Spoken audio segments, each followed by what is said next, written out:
حکومت چې د محمود منټ شوی په هغې کې لا هېڅ قسم څه عملي خبره نشته دی. بونیر دپاره د ګیس د منظورۍ اعلان شوی.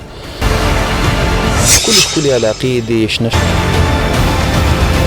بونیر کا یو طرف ته د ترقۍ په لور روان دی، نو د ټوریزم په حواله باندې په بونیر چې هغه پروموټ کول غواړي.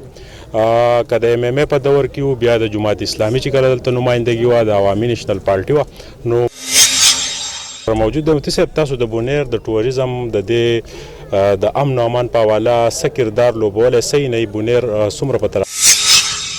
بسم الله الرحمن الرحیم.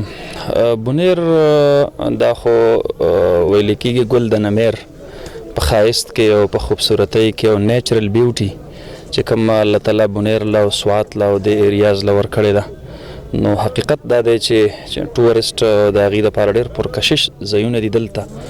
له بده مرغه دلته د بدامنۍ، د ترهګرۍ او د بتخورۍ او داسې یو نظام چې کوم دی، نو دلته د مختلفو پالیسیو تحت دا په تېر 15 کالو کې وچلولی شو چې د هغې د وجې نه ټورسټ هم د خوف په ماحول کې ظاهره خبره ده یو ځای ته نشي راتللی.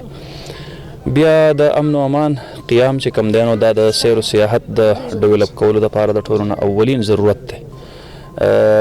دین علاوه دلته که مونږ وګورو نو که زموږ سره کلیل کنډو دی، که زموږ سره د کړاکړ د ښایسته لوکیشن دی، بره که زموږ سره علم دی، او داسې که زموږ سره شهیدي سر دی، او همدغه رنګې مابڼ دی زموږ سره.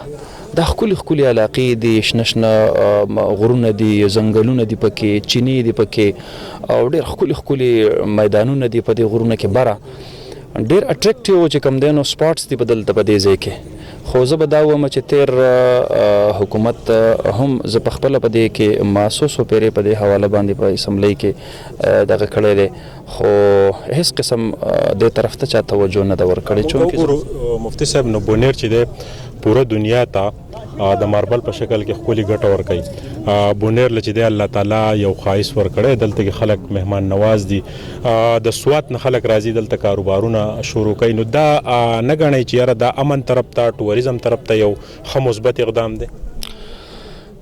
زما په خیال باندې د دې ځای چې کوم کاروبار دی او د کاروبار د ډیولپ کولو د هغې دپاره سهولیات د حکومت طرف نه د نش برابر دي.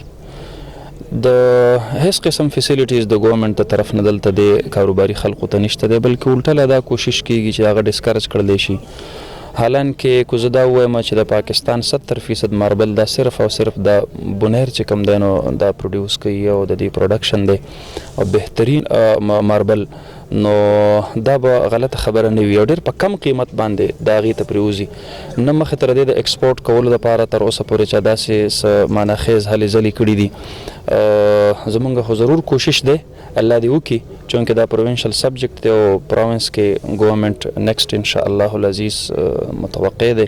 کو الله تعالی فضل وکړو د جمعیت علما اسلام لاس ته خبره راغله، انشاءالله العزیز د خپلې علاقې د خپل ولس خدمت دا د ټولو نه وړاندنۍ فریضه د خپل ځان دپاره کوم. صوبایي حکومت چې د محمود خان دلته کې ډېرې لویې جلسې هم وشوې، دا وخت هغوی په اقتدار کې هم دي، نو تاسو نه ګڼئ چې عوام له حیثیت کارډ ورکړی یا سهولیات، نو تاسو هغه لا نه تسلیموئ چې یاره بونیر خلک محرومه دي؟ د بونیر دپاره هغوی چې په خپله کوم اناونسمنټس کړي په میګا پروجیکټس کې، په هغې کې یو ماربل سیټي وه، تر اوسه پورې د هغې هېڅ عملي دغه دا نشته دی. کو د ځای ډسپیوټ دی نو په کار ده چې الټرنیټ متبادل ځای ورته حکومت چې کوم دی نو دا ورته پرووایډ کړي، او د هغې سره د کړاکړ د ټنل په باره کې اعلانات شي، هغه څه ونه شو. بونیر د ایکسپریس وی سره کنیکټ کول یا د موټر وی سره کنیکټ کول یا د سی پی ایک سره کنیکټ کول، په دې حواله باندې هم د بونیر ایکسپریس وی د هغې اعلانات شي، په هغې کې تر اوسه پورې لا هېڅ هم نه دي شوي، نه مخې ته څه په نظر باندې راځي. بونیر دپاره د میډیکل کالج اناونسمنټ شوی، په هغې کې لا هېڅ قسم څه عملي خبره نشته دی. بونیر دپاره د ګیس د منظورۍ اعلان شوی، دا مونږ او تاسو چې کوم غرونو کې ښایسته ونې اینو، دا د سوانې دپاره زموږ د خلقو مجبوري ده چې دا کټ کوي او د بونیر دا بیوټي خرابوي.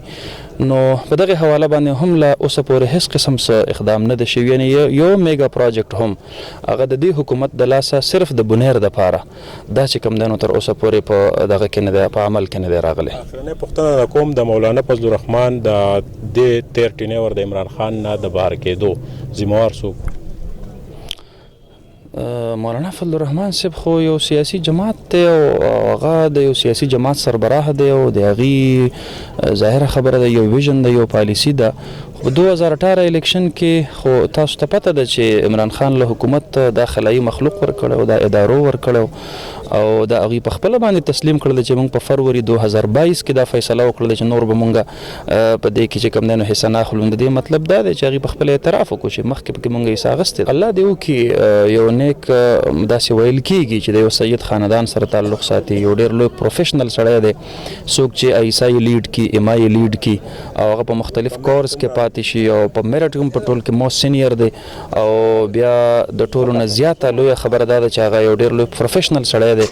نو ظاهره خبره ده چې زموږ ته نه ډېر لوی توقعات دي. الله دې وکړي چې د ادارې چې کوم ساک دی دا بحال شي او د ملک د اتحاد او د ترقۍ ذریعه وګرځي.